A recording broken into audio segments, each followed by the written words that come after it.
Welcome to Man Does Tech, where I solve the problems you didn't even know you had. In this video, I will explain how to make pasta. First, let's gather our simple ingredients.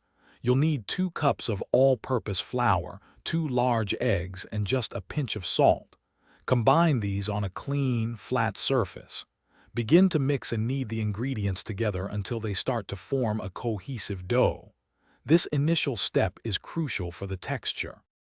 Once your dough has come together, it's time for the real work, kneading.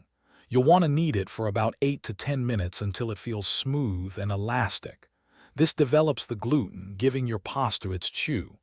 After kneading, wrap the dough tightly in plastic wrap and let it rest for at least 30 minutes at room temperature. Don't skip this step. Now for the fun part, rolling and shaping. Divide your rested dough into smaller portions. Using a pasta machine, roll each piece thinner and thinner, gradually adjusting the settings. If you don't have a machine, a rolling pin works too. Once thin, cut your pasta into your desired shapes, perhaps fettuccine or tagliatelle. Remember to dust it with a little semolina flour to keep it from sticking.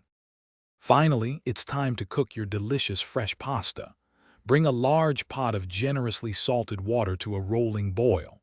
Add your pasta and cook for just 2 to 4 minutes, or until it's perfectly al dente.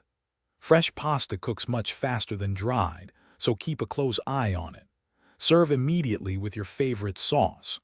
Also, check the description for a link to some great leak-proof containers and other deals to help with your meal prep.